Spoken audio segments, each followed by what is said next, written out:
Welcome to exam revision. तो दोस्तों, जैसा कि आप लोगों को पता है, हम अपने चैनल पर डिस्कस करते रहते हैं जो भी हाल फिलहाल में कोई महत्वपूर्ण परीक्षा हुई हो उसके प्रश्न पत्र को। ठीक है, तो आज आपको पता है हिमाचल प्रदेश में टेट की परीक्षाओं को कंडक्ट किया गया था। पहले टेट आपका हुआ था टीजीटी टेट आर्ट्स का, और अब ये जो है मेडिकल का जो टेट है उसे आपके समक्ष लाया हूँ। ठीक है, तो पहले की वीडियोस भी आपने देखी होंगी, तो इसको भी देख लीजिएगा। काफ़ी महत्वपूर्ण ये आपकी आगामी परीक्षा हेतु होने वाली है। इसमें हम जो टीजीटी मेडिकल टेट है इसके जीके सेक्शन को देखेंगे। ज़्यादा हार्ड तो नहीं था, मॉडल लेवल का क्वेश्चन पेपर था, आप इजीली से सॉल्व कर सकते थे अगर आपने अच्छे से तैयारी की होगी। तो चलिए, ज़्यादा व्याख्यान नहीं करेंगे। पीडीएफ इत्यादि के लिए आप हमारे टेलीग्राम, व्हाट्सएप, फेसबुक ग्रुप के साथ जुड़ सकते हैं। लिंक उनके आपको डिस्क्रिप्शन बॉक्स में दे दिए गए हैं। तो चलिए, ज़्यादा समय नहीं लेंगे, शुरू करते हैं लेक्चर को। तो पहला प्रश्न यहाँ पर आपसे पूछा गया है, दक्षिण भारत में ईस्ट इंडिया कंपनी द्वारा राजस्व प्राप्ति की कौन सी व्यवस्था शुरू की गई है? तो ये होगा रैयतवाड़ी, विकल्प ए यहाँ पर सही होगा। अगला जो प्रश्न है 32, इसमें क्या पूछा गया है? तो यहाँ पर पूछा गया है आपसे, खिलाफत आंदोलन के समय कौन सा राष्ट्रीय आंदोलन साथ साथ चला? तो खिलाफत आंदोलन के समय जो राष्ट्रीय आंदोलन साथ साथ चला तो वो होगा आपका असहयोग आंदोलन, विकल्प डी यहाँ पर सही होगा 32 का। अगला प्रश्न है 33, इसमें पूछा गया है, एक राष्ट्र एक चुनाव के लिए गठित उच्च स्तरीय समिति का अध्यक्ष किसे बनाया गया है? तो ये बनाया गया है श्री रामनाथ कोविंद को। तो 33 का सही विकल्प यहाँ पर बी हो जाएगा। फिर अगले प्रश्न को देखते हैं, प्रश्न संख्या 34, इसमें क्या पूछा गया है? तो 34 में पूछा गया है, 16वें वित्त आयोग के अध्यक्ष कौन हैं? तो 16वें वित्त आयोग के अध्यक्ष होंगे आपके श्री अरविंद पनगड़िया। 34 का डी सही हो जाएगा। अगला प्रश्न देखिए 35, इसमें पूछा गया है, संयुक्त अरब अमीरात यूएई किस राजधानी कौन सी है दिए गए विकल्पों में? तो ये होगी अबू धाबी। 35 का डी हो जाएगा। अगला प्रश्न देखिए 36, इसमें क्या पूछा गया है, गोची उत्सव का संबंध हिमाचल प्रदेश के किस जिले से है? तो जो गोची उत्सव है ये मनाया जाता है आपके लाहौल स्पीति में। 36 का सी सही हो जाएगा। अगला प्रश्न है 37, इसमें क्या पूछा गया है? 37 में पूछा गया है, ऋग्वेद में उल्लेखित अस्कनी नदी का वर्तमान में क्या नाम है? ऋग्वेद में इस नदी का नाम अस्कनी था, वर्तमान में ये चीनाब नाम से जानी जाती है। 37 का ए हो जाएगा। अगला प्रश्न देख लेते हैं 38। तो प्रश्न संख्या है 38, इसमें पूछा गया है, हिमाचल प्रदेश पुलिस के लोकप्रिय ऑर्केस्ट्रा का क्या नाम है? तो जो ऑर्केस्ट्रा है इसका नाम होगा हारमोनी ऑफ द पाइल। तो यहाँ पर सी सही हो जाएगा।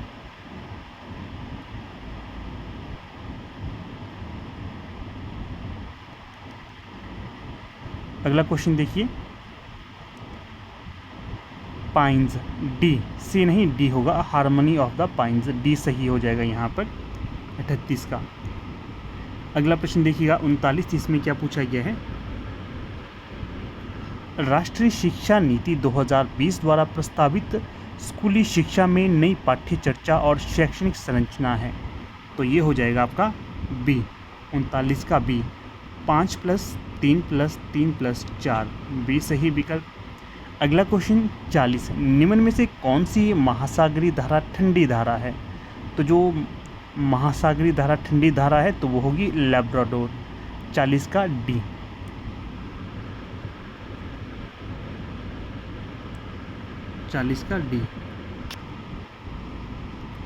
अगला क्वेश्चन देखिएगा यहाँ पर 41, इसमें क्या पूछा गया है 41 में, प्राचीन मेसोपोटामिया सभ्यता वर्तमान में निम्नलिखित में से किस देश में स्थित है?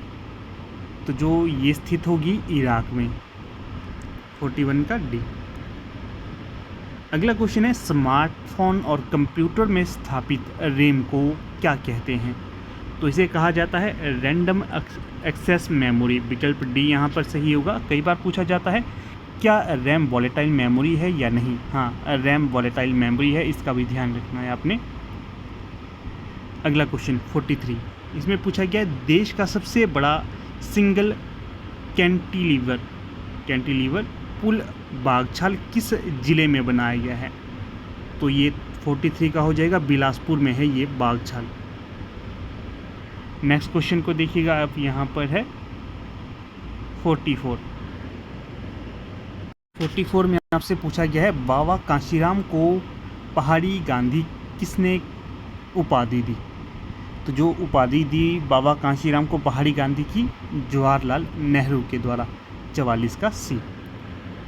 अगला क्वेश्चन है 45, वर्ष 2023-24 के लिए हिमाचल प्रदेश की अर्थव्यवस्था की विकास दर क्या अनुमानित की गई है?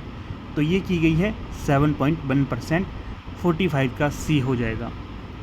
फिर अगले क्वेश्चन को देखिए 46, हिमाचल प्रदेश का सबसे बड़ा 32 मेगावाट क्षमता का सौर ऊर्जा प्रोजेक्ट किस स्थान पर स्थापित किया जा रहा है? तो ये आपके किया जा रहा है पेखूबेला में। कहाँ? पेखूबेला। 46 का ए हो जाएगा। यहाँ से देखिए ये भी प्रश्न पूछा जा सकता है कि हिमाचल प्रदेश का सबसे बड़ा सौर ऊर्जा प्रोजेक्ट किस स्थान में स्थित है? तो ये पेखूबेला है, ये ऊना में है। दूसरा ये प्रश्न पूछा जा सकता है कि जो हिमाचल प्रदेश का सबसे बड़ा सौर ऊर्जा प्रोजेक्ट पेखूबेला या ऊना में है, ये कितने मेगावाट का है? तो ये 32 मेगावाट का है। इस तरह से प्रश्न आपको घुमा फिरा के पूछे जा सकते हैं, आपको ये याद रखने हैं। अगला क्वेश्चन क्या है यहाँ पर 47, सहारा मरुस्थल अफ्रीका महाद्वीप के किस क्षेत्र की ओर स्थित है? तो जो सहारा मरुस्थल है ये याद रखिएगा अफ्रीका महाद्वीप में है। किस क्षेत्र की ओर स्थित है? ये दिशा की बात कर रहे हैं, उत्तर दिशा में स्थित है। 47 का डी। अगला है 48, भारत को श्रीलंका से कौन सा जलडमरू मध्य अलग करता है? तो जो भारत को श्रीलंका से जो जलडमरू मध्य अलग करता है तो उसे कहा जाता है पाक जलडमरू मध्य। 48 का डी। अगला है 49, इसमें पूछा गया है तमिल महाकाव्य सिलिपादिकारम की रचना किसने की? तो ये की गई थी इलांगो के द्वारा। 49 का सी। अगला क्वेश्चन है 50, यात्री इब्न बतूता भारत में किस देश से आया था? तो ये आया था मोरक्को से। कहाँ से? मोरक्को से। तो 50 का बी हो जाएगा। नेक्स्ट क्वेश्चन देख लेते हैं। नेक्स्ट क्वेश्चन है 51, इसमें पूछा गया है आपसे हिमाचल प्रदेश में साल 2024 से 25 के बजट में स्कूल और समाज के बीच सहयोग बढ़ाने के लिए कौन सी योजना को शुरू करने का निर्णय लिया गया है? तो ये लिया गया है अपना विद्यालय मेरा सम्मान। 51 का सी हो जाएगा। अगला क्वेश्चन देखिए 52, इसमें क्या पूछा गया है हिमाचल प्रदेश में सिंगल यूज़ प्लास्टिक को किस वर्ष बैन किया गया? तो ये किया गया था 2022 में। 52 का हो जाएगा सी। अगला क्वेश्चन है 53, सिरखड़ किस नदी की सहायक नदी है? जो सिरखड़ है ये आपकी सतलुज नदी का सहायक खड्ड हो जाएगा। 53 का ए। अगला क्वेश्चन देख लीजिए अब 54, इसमें क्या पूछा गया है? 54 में पूछा गया है परमवीर चक्र प्राप्त करने वाले पहले भारतीय व हिमाचली कौन थे? तो ये थे मेजर सोमनाथ शर्मा। 54 का डी हो जाएगा। अगला क्वेश्चन है 55, भारत सरकार ने नीति आयोग की स्थापना किसके स्थान पर की? तो ये योजना आयोग के स्थान पर की थी। इसी तरह का क्वेश्चन सुबह भी पूछा गया था, ठीक है।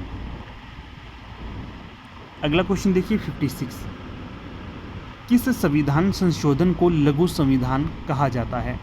तो जो 42वें संविधान संशोधन को लघु संविधान भी कहा जाता है, इसका ध्यान रखिएगा। अगला क्वेश्चन देखिए 57, इसमें क्या पूछा गया है संविधान की प्रस्तावना में लिखे गए शब्दों को सही क्रम में रखें। तो पंथनिरपेक्ष लोकतंत्रात्मक गणराज्य, तो ये कहाँ पर है? ये विकल्प बी में। पंथनिरपेक्ष सबसे पहले आएगा, फिर लोकतंत्रात्मक गणराज्य, बी होगा सही 57 का।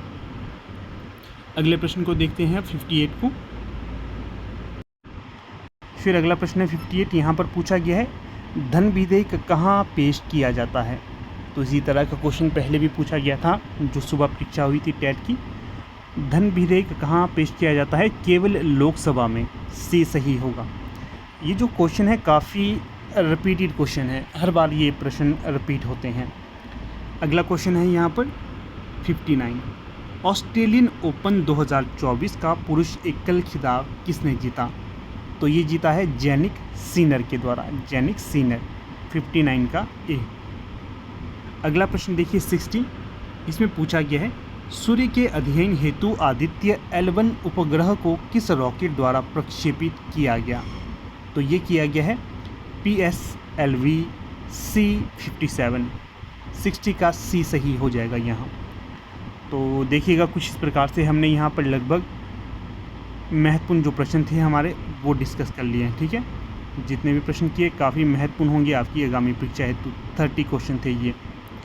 फिर देखिए यहाँ पर आपको ये भी बता देता हूँ, ये जितने भी प्रश्न थे हमारे निजी प्रयास हैं। यहाँ पर कोई प्रश्न ऊपर नीचे भी हो सकता है, तो जब ऑफिशियल आंसर की आएगी तो आपको बता देंगे। बाकी जितने भी क्वेश्चन आपको बताए गए हैं पूरी कोशिश की गई है कि सही उत्तर ही आपको मिले। ठीक है, फिर भी कई बार ऊपर नीचे हो जाता है, तो आप लोग कोऑपरेट करिएगा।